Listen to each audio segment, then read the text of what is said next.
ऊर्जा खात्याचा मंत्री या नात्यानं मी त्या सर्व वीज कर्मचारी संघटनांचा आणि कर्मचाऱ्यांचा कुटुंब प्रमुख आहे। या नात्यानं माझी विनंती आहे की त्यांनी संप मागे घ्यावा आणि राज्य सरकारला सहकार्य करावं। नमस्कार। कालपासून 2 दिवसाचा खाजगीकरणाच्या विरोधात अनेक वीज कंपन्यांच्या युनियन्सनी, कर्मचारी संघटनांनी या ठिकाणी हडताल सुरू केलेला होता आणि त्या अनुषंगानं काल सकाळी मी जवळपास 36 संघटनांच्या लोकांशी चर्चा केली होती नागपूरवरून, आणि त्यांना की आम्ही खाजगीकरणाच्या विरुद्ध आहोत, महाविकास आघाडीने कधीही खाजगीकरणाचं समर्थन केलं नाही आणि करणार नाही हा विश्वास त्या ठिकाणी दिलेला होता। आणि त्यांना सांगितलं की अनेक दिवस झालेत आपण लोक प्रत्यक्षरित्या भेटलेलो नाहीत, VCच्या माध्यमातून आपण बैठका घेतल्यात, संवाद साधलेत, परंतु प्रत्यक्षरित्या न भेटल्यामुळं अनेक गोष्टींना योग्य पद्धतीने न्याय देता आला नाही। करिता आपण उद्या भेटूया आणि त्यांना दुपारी 3ची वेळ मी या ठिकाणी दिलेली होती, परंतु ते करत असताना मी त्यांना विनंती केली होती की राज्यामध्ये आज फार बिकट परिस्थिती निर्माण झालेली आहे। एकीकडे कोळशाचा मोठ्या प्रमाणात पुरवठा होत नाही, 1 ते 1.5 दिवसाचा कोळसा, 2 दिवसाचा कोळसा आमच्या वीज कंपन्यांमध्ये असतो। दुसरीकडे आर्थिक टंचाईसुद्धा निर्माण झालेली आहे की खेळतं भांडवल पुरेसं आमच्याकडे नसतं, सकाळी येतात पैसे आणि संध्याकाळी जातात। पॉवर एक्सचेंजमधनं आम्हाला वीज घ्यावी लागते कारण राज्यामध्ये उष्णतेचा उच्चांक वाढलेला आहे आणि डिमांडसुद्धा त्यानिमित्तानं खूप मोठ्या प्रमाणात त्याची वाढ झालेली आहे। असं असताना 10वी 12वीच्या परीक्षा सुरू आहेत आणि मुलांना अभ्यासाला प्रकाशाची गरज आहे। रब्बीचा हंगाम सुरू आहे, रब्बीच्या हंगामामध्ये शेतामध्ये पिकं उभी आहेत, अशा वेळेला त्यांना पाणी देण्यासाठी शेतकऱ्यांनासुद्धा वीज उपलब्ध करून देणं अगत्याचं आहे। आणि उष्णतेचं प्रमाण वाढल्यामुळं अनेक लोकांना त्या ठिकाणी वारा हवा असतो, त्यामुळं कूलर्स, AC वगैरे ह्या पंखे वगैरे यासाठी सुद्धा वीज या ठिकाणी लागणार। आज विजेची जी मागणी आहे ती मागणी 28,000 मेगावॅटपर्यंत पोहोचली आहे। आताचा हा रिअल टाईम डाटा आहे जो 12 वाजताचा आहे आणि अशा परिस्थितीमध्ये 1,500 मेगावॅट ते 2,500 मेगावॅट वीज ही आम्ही बाहेरून विकत घेत असतो। सुदैवानं आमचे जनरेशनचे जेनकोचे सर्व प्लांट्स जे आहेत ते प्लांट्स सुरू आहेत आणि सर्व ठिकाणून या ठिकाणी वीज निर्मिती या ठिकाणी सुरू आहे। कोळशाची टंचाई लक्षात घेऊन आम्ही सर्व कोळशाच्या कंपन्यांच्या सोबत संवाद साधायला आमचे डायरेक्टर कोल यांना आम्ही त्या ठिकाणी WCLला पाठवलेलं आहे। त्यांची CMD WCL सोबत चर्चा सुरू आहे आणि त्यासोबतच त्यांनी सर्वांशी संधान साधून व्यवस्थितरित्या कोळशाचं नियोजन आम्ही केलेलं आहे आणि त्या नियोजनातनं आमचे सर्वचे सर्व प्लांट आम्ही या ठिकाणी सुरू ठेवलेले आहे। आमचा हायड्रोचा सुद्धा प्लांट सुरू आहे आणि आमचा गॅसचा सुद्धा प्लांट सुरू आहे आणि ही सर्व आम्ही यासाठी केलं की कोणत्याही परिस्थितीमध्ये कितीही विपरीत परिस्थिती निर्माण जरी झाली तरी आम्ही वीज पुरवठा थांबवणार नाही, राज्याला अंधारात लोटणार नाही, लोडशेडिंगमध्ये लोटणार नाही। आता कालपासनं कर्मचारी संपावर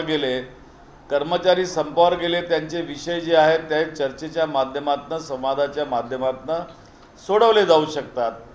मी काल म्हटलं की तुम्हाला विनंती मी केली होती, तुम्ही त्या विनंतीला सकारात्मक उत्तर न दिल्याने मी आज दुपारची बैठक रद्द केलेली आहे परंतु त्यानंतर माझं वक्तव्य जेव्हा तुम्ही लोकांनी तुमच्या चॅनलवर चालवलं, सर्व युनियनच्या लोकांनी मला संपर्क केला 2-2, 3-3दा.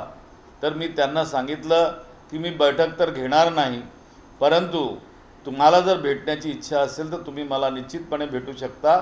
मी संवादाची दारं आजही उघडी ठेवलेली आहेत आणि ती सदैव उघडी राहतील. अशा या परिस्थितीमध्ये आज राज्य जात असताना राज्यामध्ये पूर्णपणे कुठेही विजेचा तुटवडा होऊ देणार नाही अशी स्थिती आम्ही निर्माण करत असताना माझे प्रधान सचिव खात्याचे हे कंट्रोल रूममधून सर्वत्र नजर ठेवून आहेत. आमचे CMD जे आहेत ते सुद्धा नजर ठेवून आहेत आणि युद्ध पातळीवर आम्ही या सर्व बाबींमध्ये या ठिकाणी काम करतो आहोत. आणि अशा पद्धतीनं आज राज्याला आम्ही सावरण्याचा प्रयत्न या ठिकाणी केलेला आहे आणि पुढेही सुद्धा करत राहू. मला धन्यवाद दिले पाहिजेत माझ्या सर्व वीज कर्मचारी सैनिकांना की त्यांनी हरताळ सुरू असताना सुद्धा जे लोक कामावर आलेत मोठ्या हिमतीने आणि कामावर राहून त्यांनी विजेचा तुटवडा निर्माण होऊ दिला नाही किंवा राज्याला लोड शेडिंगमध्ये जाऊ दिलं नाही, खरोखरच त्यांना मी सलामच करतो या ठिकाणी. आणि म्हणून आज एक चांगली परिस्थिती राज्यामध्ये आहे. माझं पुन्हा एकदा सर्व वीज कर्मचारी संघटनांना निवेदन आपल्या माध्यमातून राहणार आहे की त्यांनी एक सलोखा आणि संधी याचा पुरेपूर फायदा घ्यावा. महाविकास आघाडी सरकार म्हणून आम्ही त्यांच्याशी सदैव संवाद साधण्यासाठी तयार आहोत आणि निश्चितपणे शेवटी ऊर्जा खात्याचा मंत्री या नात्यानं मी त्या सर्व वीज कर्मचारी संघटनांचा आणि कर्मचाऱ्यांचा कुटुंब प्रमुख आहे. या नात्यानं माझी विनंती आहे की त्यांनी संप मागे घ्यावा आणि राज्य सरकारला सहकार्य करावं. सर, तुम्ही म्हटलं की चर्चेसाठी आज 3 वाजता तुम्ही बोलवलं होतं, मात्र ही बैठक रद्द करावी लागते तुम्हाला. नेमकं कारण काय? तुम्ही म्हणता की सकारात्मक प्रतिसाद नाही मिळाला. कोणत्याच संघटनेने आम्ही बैठकीसाठी येऊ असं सांगितलं नाही का? नाही, काल जेव्हा मी दुपारी 12 वाजता सर्व संघटनांच्या लोकांशी नागपूर इथून VCवर चर्चा केली त्यावेळेला त्यांनी सकारात्मक भाव या ठिकाणी दाखवला आणि त्यांनी म्हटलं की आम्ही चर्चेला येऊ. परंतु त्याच वेळेला मी त्यांना विनंती केली की तुम्ही संप मागे घ्या. मला एक सांगा की संप मागे जर घेतला जात नसेल तर मग मी त्यांना संवादासाठी जी बैठक आयोजित केली होती तिथं संप मागे घेण्यावरूनच होती ना. संप मागे घ्या आणि चर्चेला या अशी ती बैठक होती. परंतु त्यांनी घेतला नाही म्हणून मंत्री या नात्यानं मी ती बैठक रद्द केलेली आहे. परंतु चर्चेसाठी मात्र मी कधी उपलब्ध आहे हे त्यांना सांगितलेलं आहे. काल म्हणजे पुण्यातले अनेक भाग असेल अशा ठिकाणी लाईट गेली होती की मोठ्या म्हणजे सेमी मेट्रो जे आहेत तिथे देखील अनेक ठिकाणी लाईट गेलेली आहे. म्हणजे मागणी आणि पुरवठा यातला तेवढा तर पडतो, त्या संप हा एक कारणीभूत आहे. या सगळ्या टेक्निकल ग्राउंडवर पुढे काय, कारण की जर तुम्ही म्हटलं आहात जे कर्मचारी कामावर येत नाही आहेत त्यांच्यावर मेसमासारखी कारवाई केली जाणार आहे, तर अशी पावलं उचलण्यास सरकार कधी पुढे जात आहे किंवा कर्मचारी संघटना आता थेट बोलणी करायला तयार नाही आहे, तर मग तोडगा कसा काढणार आहे? नाही, कर्मचारी संघटना बोलणी करायला त्यांनी तयारी दाखवलेली आहे, परंतु त्यांनी संप मागे घेण्याचा निर्णय काल घेतला नाही. त्यामुळं ऑफिशियल जी बैठक होती ती रद्द झालेली आहे. आता त्यांना जर चर्चा करायची असेल तर ते कधीही माझ्याकडे येऊ शकतात, माझ्याशी चर्चा करू शकतात. आम्ही मेस्मा लावलेला आहे यासंबंधी आणि जे कर्मचारी कामावर जाणार नाहीत त्या मेस्माच्या अंतर्गत त्यांच्यावर निश्चितपणे कारवाई या ठिकाणी केली जाणार आहे. उरला प्रश्न की काही ठिकाणी विजेच्या संबंधी अडचणी निर्माण झाल्या असतील, परंतु इतक्या मोठ्या अडचणी निर्माण झालेल्या नाही आहेत की ज्यामुळं लोड शेडिंग झालेलं आहे. ज्या काही छोट्या मोठ्या ट्रिपिंगच्या घटना घडत असतात आणि त्या अवघ्या काही मिनिटात दुरुस्तसुद्धा होत असतात आणि त्या झालेल्या आहेत. रावसाहेब, कोयना आणि परळी या दोन्ही ठिकाणी वीज क्षमता पूर्ण होत नाही, या त्यात संप सुद्धा परत सुरू झालेला आहे, त्यामुळे तिथं उत्पादन देखील कमी होते. नाही, उत्पादन कोयना किंवा परळीला कमी झालं असेल. कोयन्याला जे उत्पादन कमी तुम्हाला दिसतं ते पाण्याच्या साठ्याशी संबंध असतो त्याचा, आणि तो साठा जसा उपलब्ध होतो तो खालून किती पाणी येते ना वरून किती पाणी येते त्याच्यावरती त्याचं प्रोडक्शन डिपेंड करतं. तर ते आम्ही हँडल करत असतो, कारण तो टेक्निकल इश्यू आहे, तो एकदम त्याच्यावर फारसं भाष्य करता येणार नाही. परळीचं सुद्धा जे आहे पूर्ण क्षमतेमुळे सगळे प्लांट 85% PLF आम्हाला देत आहेत. आणि जे प्रोडक्शन असतं ते प्रोडक्शन आम्ही सगळ्या प्लांटचं बॅलन्स करतो कोल प्लांटचं, यासाठी की कोळशाचा साठा जसा उपलब्ध होतो तशा पद्धतीने ते प्लांट्स मॅनेज करावं लागतात. आणि हे एक मॅनेजमेंट आहे. हा मॅनेजमेंट टेक्निक आमची कंपनी युद्धस्तरावर त्या ठिकाणी राबवत आहे आणि कंट्रोल रूममधनं त्याचं मॉनिटरिंग होत आहे. CM साहेबांना आता या सगळ्यांमध्ये तोडगा काढण्याचा प्रयत्न केला जाणार आहे का? त्यांच्याशी काही डिस्कशन होते? नाही, CM साहेबांनी सकाळी मला यासंबंधी सगळी विचारपूस केली आणि त्यांना CM साहेबांना, DCM साहेबांना आणि आमच्या पक्षाचे नेते आदरणीय श्री बाळासाहेब थोरात यांना मी माहिती पूर्णपणे पाठवलेली आहे आणि त्यांना या संबंधी अवगत करण्यात आलेलं आहे. सर, तुम्ही आता खरं तर बैठक रद्द केलेली आहे, कर्मचारी त्यांच्या भूमिकेवरती ठाम आहे. हा संप आणखी पुढे दिवस अजून ताणला जाईल असं वाटत नाही का? नाही, मला वाटत नाही की हा ताणला जाईल, कारण हा संप केवळ आपल्या राज्यात नव्हता, हा त्यांचा नॅशनल कॉल होता. आणि जेव्हा नॅशनल कॉल असतो तेव्हा संपूर्ण देशामध्ये तो संप असतो. आणि तो संप असताना कदाचित असं झालं असेल की हा नॅशनल कॉल आहे म्हणून आपण राज्यात कशाला संप मागे घ्यावा. परंतु जेव्हा त्यांनी बोलण्याची तयारी दाखवली, मला स्वतःहून त्यांनी फोन केलेत आणि मला वेळ मागितली आहे, याचाच अर्थ त्यांनासुद्धा संवाद साधायचा आहे. शेवटी ते कुटुंब प्रमुखाशी चर्चा नाही करणार तर कुणाशी करणार. आणि मी ऊर्जा खात्याचा मंत्री या नात्याने त्यांचा कुटुंब प्रमुख आहे आणि त्यामुळं माझी सुद्धा दरवाजे मी संवादासाठी उघडे ठेवलेले आहेत. तर पण आधी संप मागे घ्या मगच चर्चा करू अशी तुमची भूमिका आहे का? भूमिका कदाचित संघटनांना पटलेली नाही. एक लक्षात घ्या की काल संप मागे घेण्याची भूमिका होती. आज संप तसाही संपणार आहे, कारण त्यांचा 2 दिवसाचाच संपाचा कॉल होता, त्याच्यामुळे तो प्रश्न उद्भवत नाही.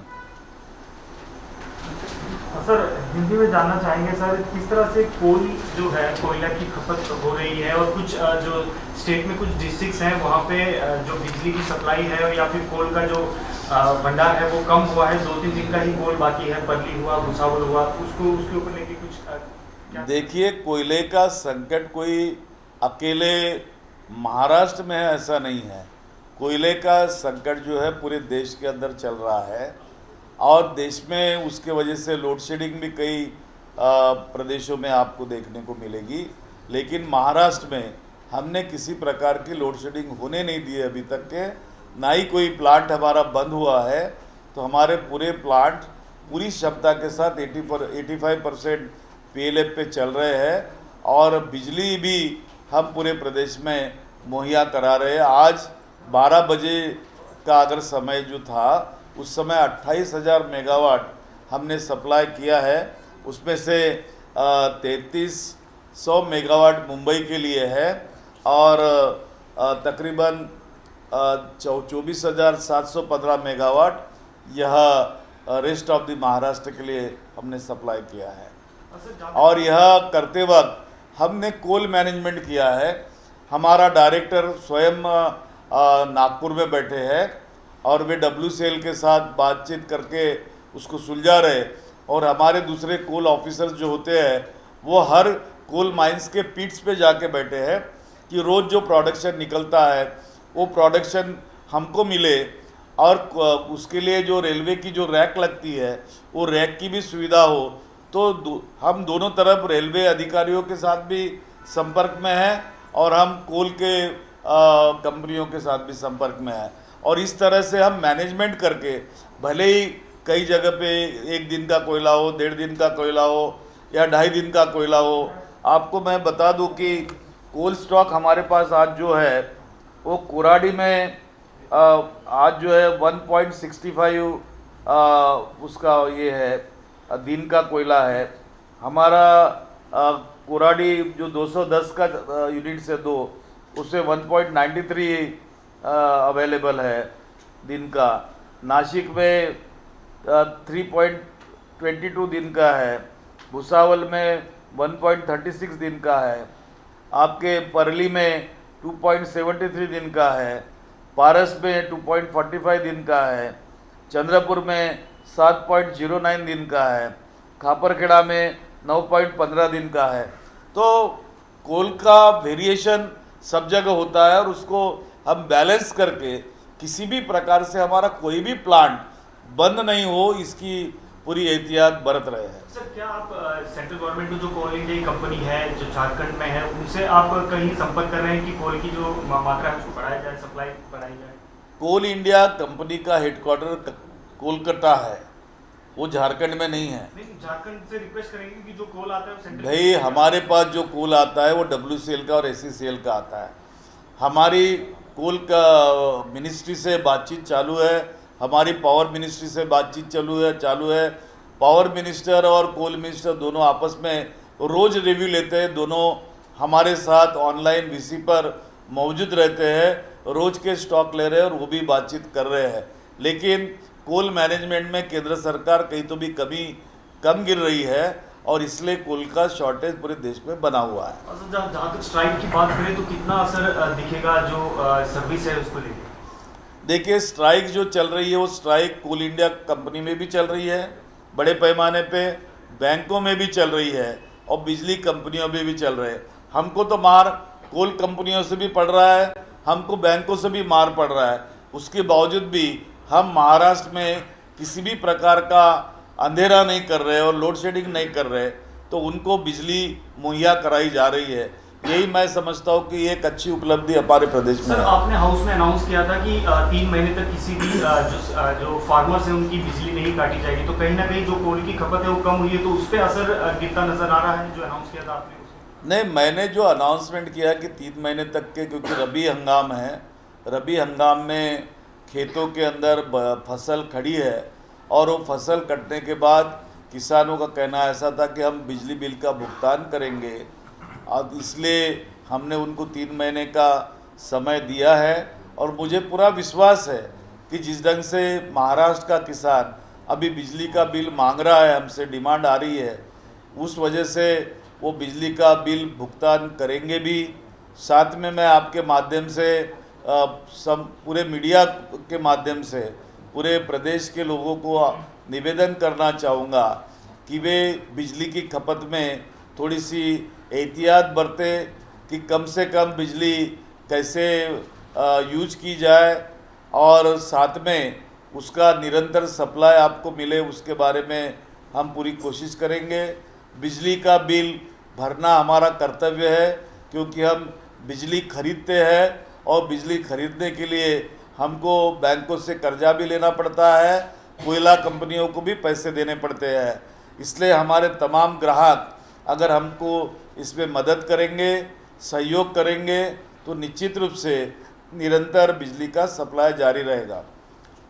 मी सांगू इच्छेन संपूर्ण महाराष्ट्राच्या वीज ग्राहकांना की त्यांनी आता उन्हाळा आपल्या उच्चांकावर आहे, विजेची मागणी वाढते आहे, अशामध्ये विजेमध्ये काटकसर त्यांनी करावी आणि विजेचा निरंतर सप्लाय आपल्याला मिळावा या दृष्टिकोनात मला सहकार्य करावं।